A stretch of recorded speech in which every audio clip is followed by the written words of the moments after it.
आज हम लोग जिस प्रीपोजिशन की बात करेंगे वो होगी इन। इन का मतलब क्या होता है? इनका मतलब होता है में। इनका अर्थ होता है में। ठीक है, तो इसका जो पहला जो नियम है वो क्या कहता है? वो रूल नंबर 1 है। वो कहता है कि किसी इनका जो प्रयोग है, इनका प्रयोग किसी वस्तु के वस्तु या जो स्थान है के अंदर होने के भाव में किया जाता है। होने के भाव में किया जाता है। पहला नियम यही है। ठीक है, लेकिन इस नियम को थोड़ा अच्छे से हम लोग समझेंगे, बहुत अच्छे तरीके से इस नियम को समझेंगे। इनका मतलब होता है में। ठीक है, इनका उपयोग किसी वस्तु के अंदर होने के भाव में किया जाता है। ये तो हो गया इसका रूल नंबर 1। अब कैसे किया जाता है उसको समझेंगे। ठीक है, अब जैसे हमने आपसे बोल दिया कि जैसे मैं कमरे में हूं, जैसे हमने पूछा आपसे तुम कहाँ हो, तो उत्तर आया मैं कमरे में हूं। तो I am in the room. ठीक है, ये होगा एक, ये हो गया मैं कमरे में हूं। अगर मैंने पूछा दूसरे तरीके से, अगर आप बताओगे कि मैं घर में हूं, आई एम एट होम। देखो यहां पर भी मैं का अर्थ निकल रहा है, यहां पर भी मैं का अर्थ निकल रहा है, लेकिन अंतर क्या है? कमरा और घर में अंतर क्या है इसको समझेंगे। इसको अगर आपने समझ लिया तो समझ लो इनका पूरा प्रयोग आप समझ गए। ठीक है, मतलब रूम, कमरा। कमरा कैसा होता है? कमरा होता है चारों तरफ से एक बंद आकृति होती है। कमरा वही तो होता है जिसमें चारों तरफ से दीवारें होती हैं। यानी कुल मिला के समझे, इनका उपयोग उस जगह पे किया जाएगा जो चारों तरफ से बंद हो। ठीक है, इनका उपयोग कहां किया जाएगा? उस स्थिति में किया जाएगा जैसे कमरे में है तो लग गया इन द रूम।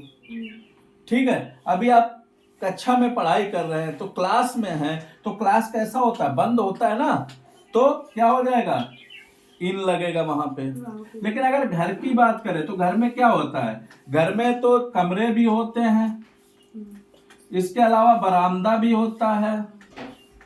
ठीक है, बाहर का हिस्सा भी, बगीचा भी, घर तो पूरा होता है ना हिस्सा, तो बाहर का हिस्सा भी होता है।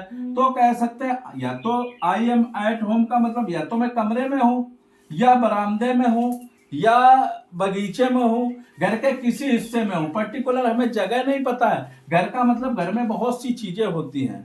ठीक है, बंद भी होती है, खुला भी होती है, हमें पता नहीं है कि वो बंद ही है या खुला है। तो ऐसी स्थिति में हम क्या लगाते हैं? एट का उपयोग करते हैं। ठीक है, अगर हम किसी वस्तु के अंदर हैं, सपोज करो हम घर के अंदर हैं, लेकिन हमें क्लियर नहीं है कि घर में हम कहां पे हैं, तो वहां पे हम एट का उपयोग करेंगे।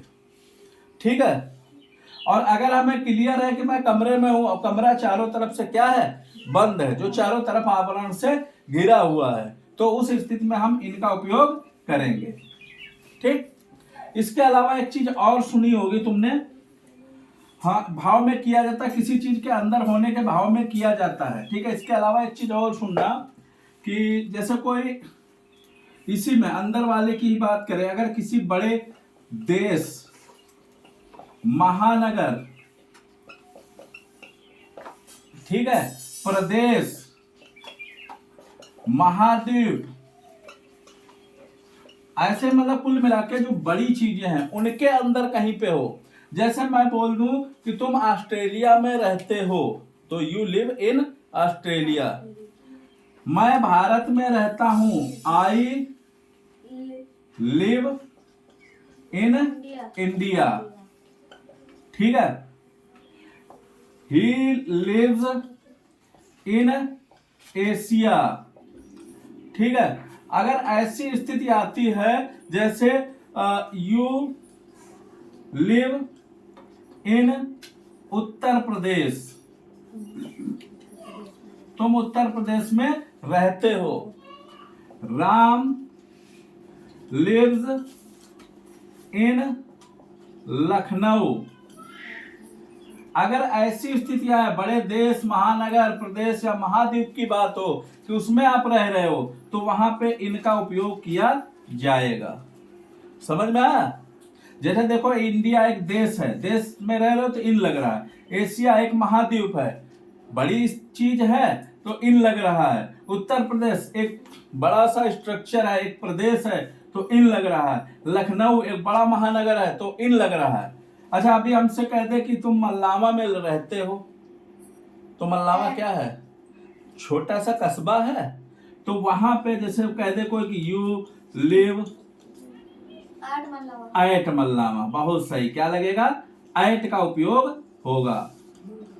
यानी अगर कोई गांव का, पर्टिकुलर गांव का नाम हो या छोटी चीज हो, तो वहां पे मे का प्रयोग जो करेंगे, मे के लिए जो उपयोग करेंगे वो जो है एट का उपयोग करेंगे। ठीक है, ये उतारो। ठीक है, तो जैसे हमने अभी आपको समझाया है, तो ध्यान रखेंगे जैसे अगर बड़े नगर उसका होगा उपयोग, तो वहां पे जो है हम इनका उपयोग करेंगे। जैसे अभी हमने एक एग्जांपल क्या बताया था, you live at Mallawan. Mallawan एक छोटा कस्बा है तो उसके साथ हमने एट प्रयोग किया। ठीक है, आई लिव इन लखनऊ, अगर ऐसी स्थिति होगी तो इनका उपयोग करेंगे।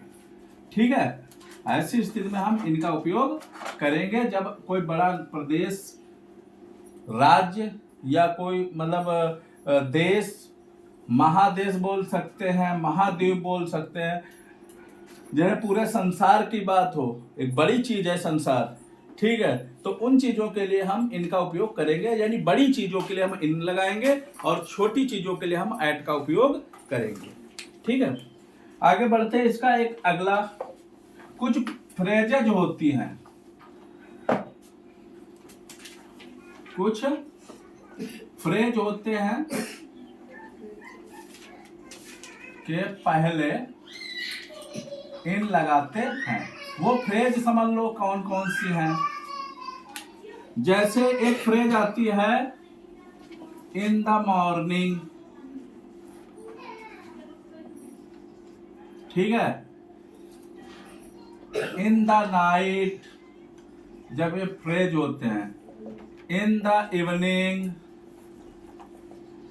इसके अलावा इन द आफ्टरनून। ये जो फ्रेज होते हैं इनके आगे इनका उपयोग करते हैं। लेकिन यहाँ पे एक चीज ध्यान देने वाली बात है इसमें, जो इन द नाइट है, इन द नाइट, कई जगह पे आप लोग एट नाइट भी लिखा देखोगे। इन द नाइट के अलावा आप एट नाइट भी लिखा देखोगे। इन द नाइट का मतलब होता है विशेष रात्रि। जब किसी विशेष रात्रि की बात होगी वहां पे इन द नाइट लगेगा। और एक ऐसे ही सामान्य सी बात होगी जो हम डेली यूज वाली बात होगी तो वहां पे एट नाइट। ठीक, यानी जब किसी पर्टिकुलर चीज की, पर्टिकुलर रात की बात होगी। ठीक है, समझ गए? हाँ, महाशिवरात्रि है कहने का मतलब जो विशेष रात हो वहां पे इन द नाइट लगेगा। और जैसे सामान्य बात हो तो कोई बड़ी बात नहीं है तो एट नाइट का भी उपयोग होता है। समझ में आया? ठीक है, उतारो, आगे बढ़ते हैं।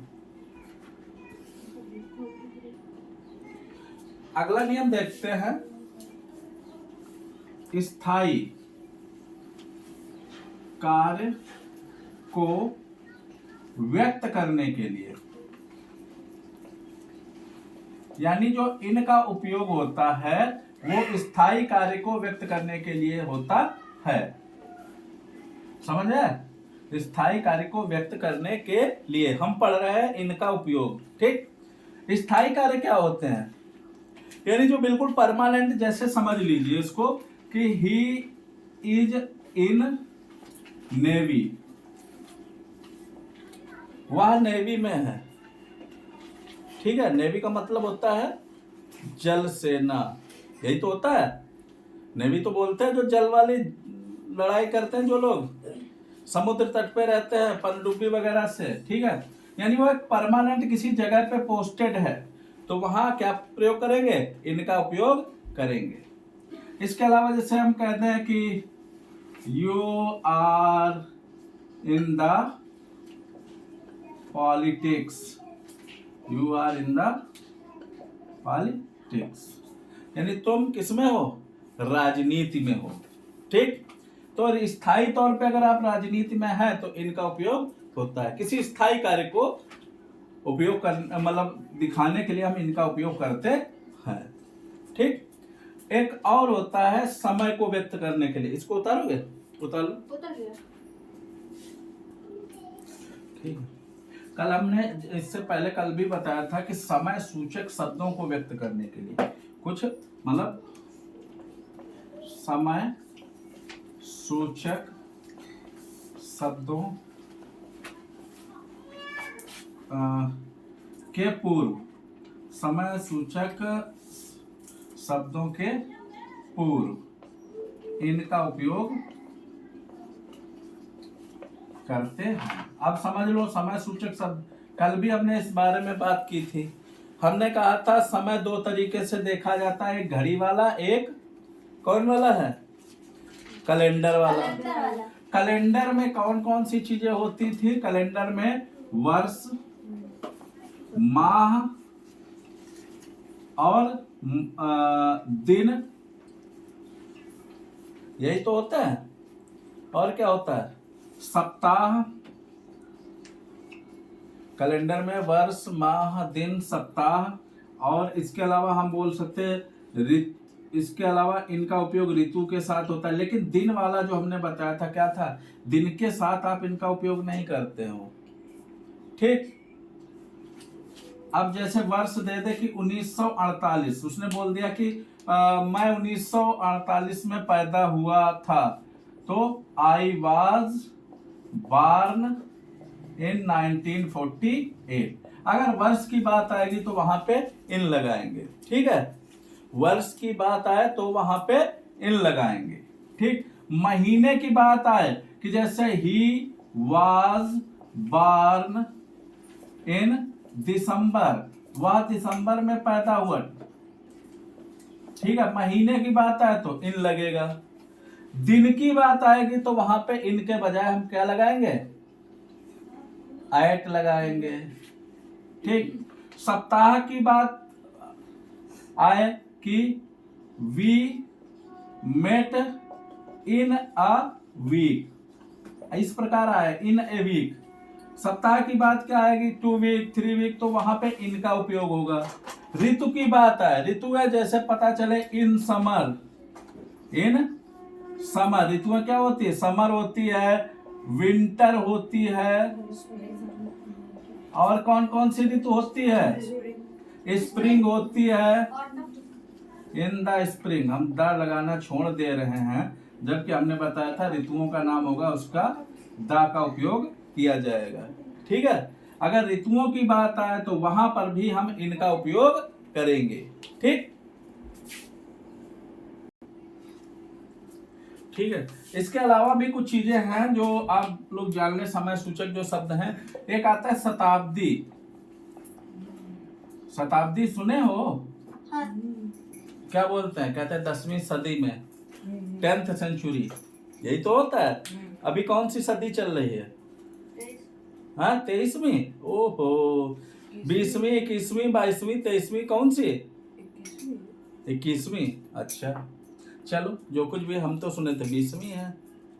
चलिए जो भी हो, मतलब कुल मिला के हमें समझना ये है कि अगर जैसे कह दे 19th सेंचुरी, तो इन द 19th सेंचुरी। अगर शताब्दी की बात आ जाए, ठीक है, समझ गए। एक और चलता है टाइम पीरियड, एक और चलता है उम्र वाला। उम्र का मतलब जैसे देखोगे तुम लोग, ये वाला उसमें चलता है, इंग्लैंड में बेसिकली बोलते हैं विक्टोरियन एज। समझ गए, क्या बोलते हैं, विक्टोरियन एज। ठीक है, इस तरीके की स्थिति भी हो, वहां पर भी इनका उपयोग किया जाता है। ठीक है, जैसे उनकी कोई महारानी होगी विक्टोरिया, तो वो जब तक रही विक्टोरिया, तो वो जब तक रही तो उसके एज को रख दिया इन्होंने विक्टोरियन एज। ठीक है, तो उस तरीके की स्थिति है, वहां पर भी इनका उपयोग किया जाता है। ठीक है, इसके अलावा इनका उपयोग जो करते हैं वो, जैसे हम लोग एक चीज सीखे होंगे कि हम लोग गाड़ी से जाते हैं। ठीक है, अगर हम किसी कार से जा रहे हैं, टैक्सी से जा रहे हैं, ठीक है, या जीप से जा रहे हैं, समझ गए, कार, टैक्सी या जीप जो बंद वाहन है, उनसे अगर हम सफर कर रहे हैं तो उनसे पहले भी हम इनका इस प्रयोग करेंगे। जैसे I go to school in a car, अगर हम ये लिखते हैं आई गो टू स्कूल इन के बजाय हम लगा दें बाई ए कार, तो ये वाला गलत हो जाएगा। समझ गए? अगर ए एन और प्लस कार, टैक्सी वगैरह दी है तो वहां पे इनका उपयोग किया जाता है। कार, टैक्सी या जीप हो तो वहां पे इनका उपयोग किया जाता है। ध्यान रहेगी ये बात? ओके, नोट कर लो इसको। हम लोगों ने अभी पढ़ा है इन, ठीक है। अब इनका जुड़वा भाई है इनटू, ठीक है। टू का मतलब होता है वैसे ही, मतलब टू का मतलब की ओर, ठीक है। तो वही चीज होती है इन और टू का भाई, इनटू का भाई यानी इन का भाई इनटू, ठीक है। पहली चीज इसका भी अर्थ में ही होता है, ठीक है, लेकिन यहां क्या होता है, मोशन को व्यक्त करते हैं।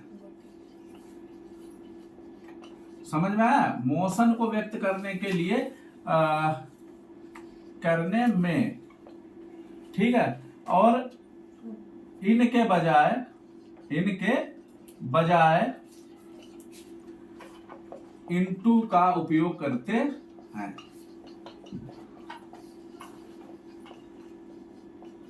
जब अगर गति की बात हो, मोशन हो, गति को व्यक्त करना हो, ठीक है।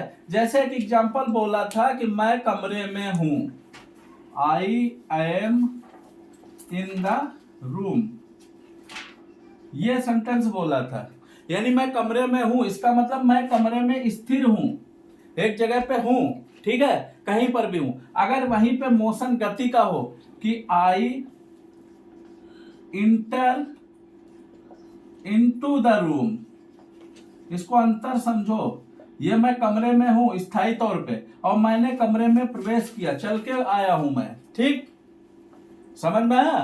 तो वहां पे इनटू का उपयोग होता है। जैसे the frog jumped into the pond लिख दो, वेल लिख दो, कुछ भी, इनका उपयोग यहाँ पे नहीं होगा, यहाँ पे इनटू का उपयोग होगा, ठीक है। जहां पे गति को व्यक्त करना हो वहां पे इनटू का उपयोग करेंगे, ठीक है। जैसे एक एग्जांपल ले, सी फेल इनटू द रिवर, वह नदी में गिर गई। इन द रिवर नहीं लगाया हमने, क्यों? क्योंकि गति का उपयोग हो रहा है, गति का दिखाना है हमें, ठीक है। मोशन है, गतिशील है, कोई चीज किसी के अंदर में जा रही है, ठीक है, तो वहां पे इनटू का उपयोग करेंगे। समझ में आया?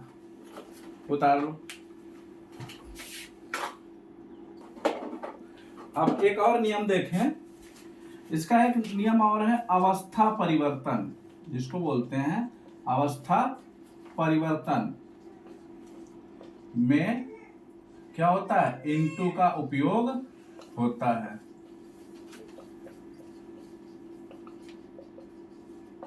एक बहुत बढ़िया इसका एग्जांपल याद आता है, हम लोग अवस्था परिवर्तन की बात कर रहे हैं तो एक हम यही बोलते हैं ना, ट्रांसलेट, क्या बोलते हैं, यहाँ पे क्या लगाते हैं, इनटू क्या, इंग्लिश, यही लिखते हैं।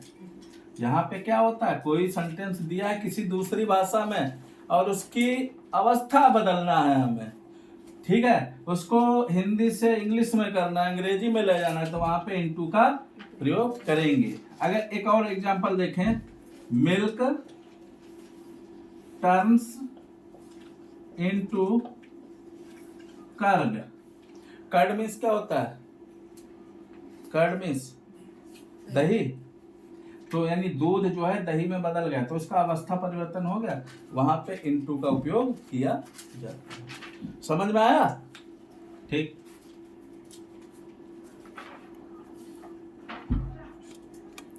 अब हम लोग देखो, अभी इनटू हो गया, इन हो गया, अब इन को हमने आज पढ़ा है तो ऐट को पढ़ना जरूरी हो गया है। ठीक है, अब हम लोग बात करेंगे ऐट। ठीक, बहुत ही इंपॉर्टेंट है ये। पहला है इसका जो हमने बताया था, इनका प्रयोग क्या करते हैं? बड़े शहरों के लिए। तो इसका ऐट का प्रयोग छोटे स्थानों के साथ किया जाता है। छोटे स्थानों के साथ किया जाता है। हमने बताया था, जैसे अगर देश, राज्य और बड़ी बड़ी चीजों की बात होगी तो इन लगाएंगे, और अगर इनको पढ़ा तो ऐट बहुत आसान है। जो छोटी चीजें, जो बड़ी बड़ी चीजें इन ले गया, इनसे जो छूटी वो ऐट पे आ गए। जैसे हमने बोला था आई लिव एट मल्लावा, या आई लिव एट बरहुआ, एक गांव का नाम है। ठीक है, तो ऐट लग गया। ठीक।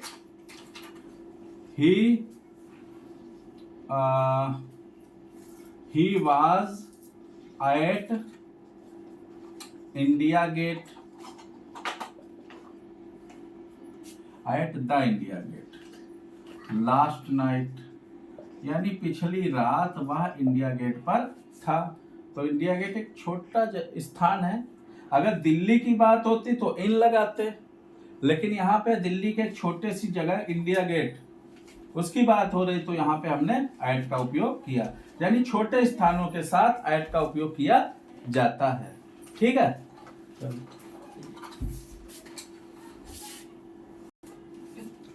देखो और एक चीज है, समय सूचक शब्दों के साथ, समय सूचक शब्दों के साथ।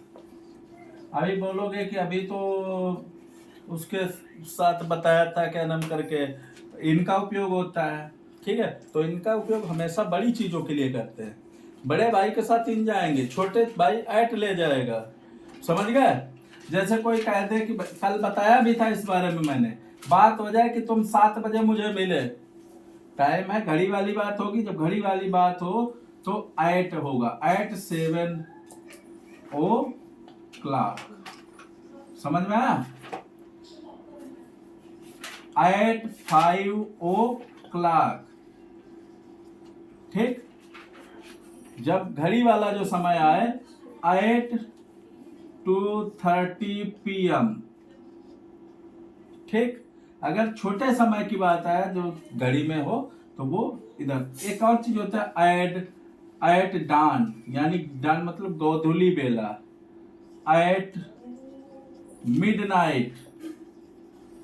अभी इन द नाइट और एट नाइट बताया था, तो एट नाइट, एट नून, इस प्रकार भी उपयोग किया जाता है। यानी समय सूचक शब्दों के साथ एट का उपयोग किया जाता है। इस तरीके से ये ध्यान रखना इन चीजों का। ठीक।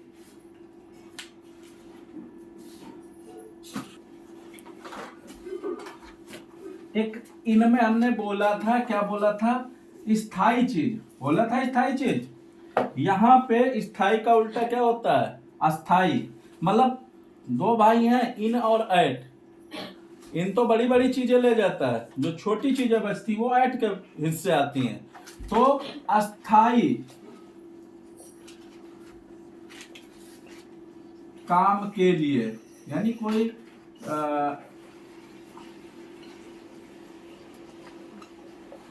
समझ गए? इसका एग्जाम्पल देख लो। जैसे हमने बोल दिया ही इज एट प्ले, समझ गए? उधर बोला था, क्या बोला था? He is in the politics. अच्छा, पॉलिटिक्स क्या होती है? लंबे समय के लिए होती है। नेता नगरी तो पहले छोटे युवा नेता बनोगे। ठीक, पहले तो छोटे छोटे नेताओं के पीछे घूमोगे गाड़ियों में बैठ बैठ के, फिर युवा नेता बनोगे, फिर उससे बड़े आगे बढ़ोगे। ठीक है, तब जाके पॉलिटिक्स एक लंबे समय तक होती है। एट प्ले, प्ले क्या मतलब होता है, अस्थाई काम है, थोड़े समय के लिए है कि 5 बजे गए खेलने, पीछे से पता लगे मम्मी पापा डंडा लेके पहुंच गए, खेल तुम्हारा बंद हो गया, तो अस्थाई हो गया।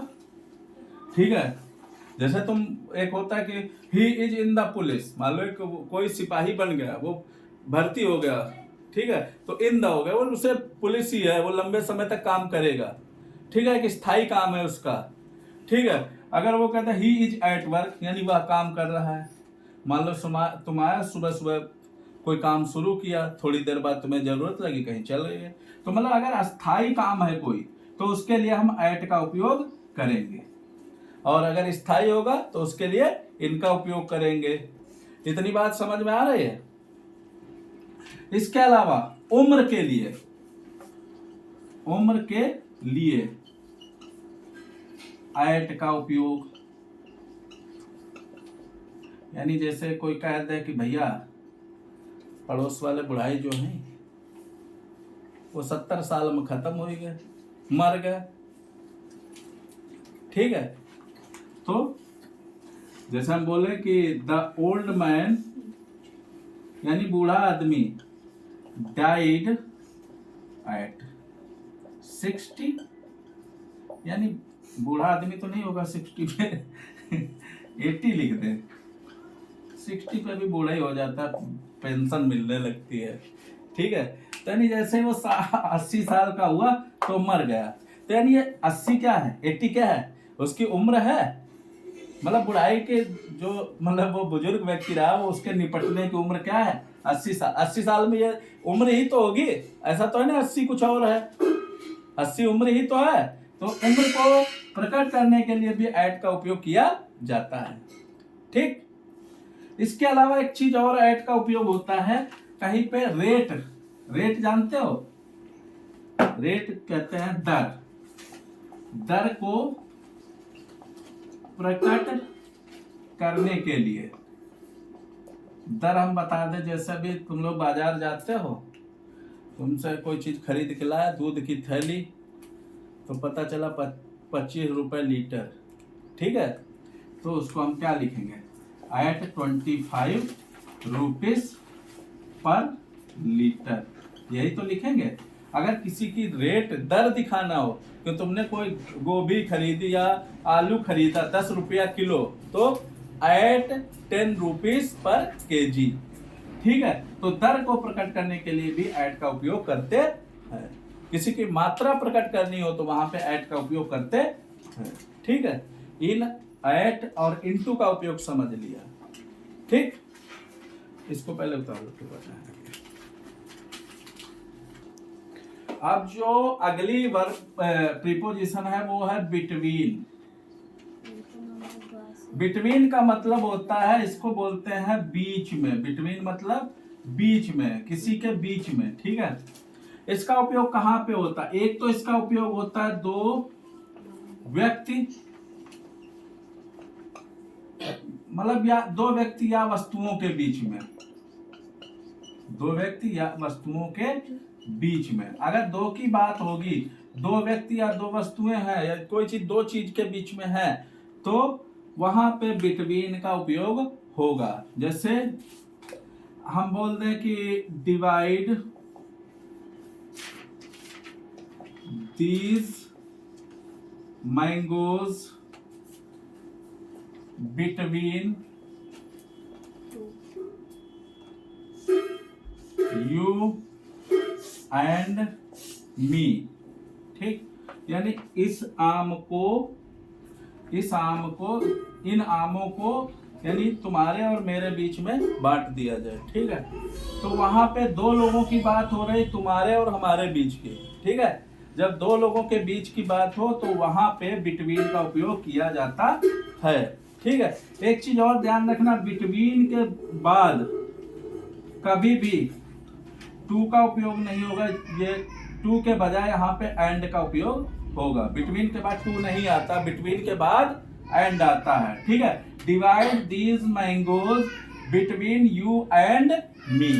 ठीक है, इसका जो दूसरा उपयोग होता है, इसका जो दूसरा जो नियम है कि दो या अधिक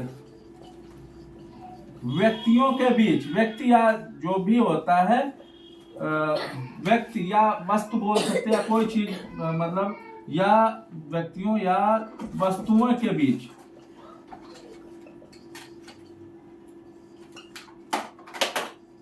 पारस्परिक संबंध दिखाने हैं। इसके दो ही उपयोग हैं, ज्यादातर इन्हीं चीजों की बात होती है। अभी हमने बोला कि इसका उपयोग दो या व्यक्तियों या वस्तुओं के बीच होता है, ठीक है। अभी हम यहाँ बोल रहे दो या अधिक व्यक्तियों या वस्तुओं के बीच, लेकिन यहाँ पे एक शब्द जुड़ गया, पारस्परिक संबंध, ठीक है। जैसे एक एग्जांपल देंगे, there is alliance between 6 countries, यानी 6 देशों के बीच एक संबंध है, एक गठबंधन हुआ है, ठीक है। तो 6 देश, लेकिन एक उनके बीच हम संबंध दिखा रहे हैं कि क्या हुआ है, गठबंधन हुआ है, तो वहां पे उपयोग होगा बिटवीन का, ठीक, समझ में आया। There is alliance between 6 countries, 5 countries, तो वहां पे बिटवीन का ये दो उपयोग हुए। लेकिन बेसिकली इसको ज्यादा समझना, जब दो व्यक्तियों वस्तुओं के बीच जो है बीच की बात आएगी, तो वहां पे बिटवीन का उपयोग किया जाएगा, ठीक है।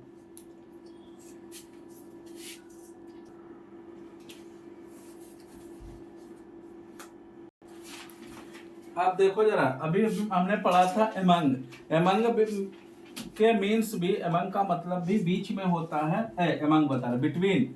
और अब हम पढ़ रहे हैं एमंग, एमंग का मतलब भी बीच में होता है। आप कहोगे अंतर क्या है, ठीक है। अब यही तो बोलोगे, अंतर क्या है इनमें।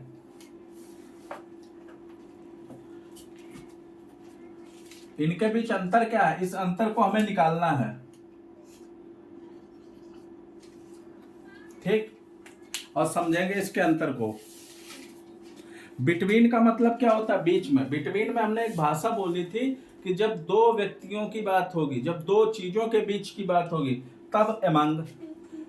और जब ढेर सारे लोगों के बीच की बात हो, जब ढेर सारे लोगों की, 2 से ज्यादा लोग हो, तब वहां पे एमंग लगाएंगे। जब 2 लोगों के बीच की बात होगी तो वहां पे बिटवीन लगाएंगे।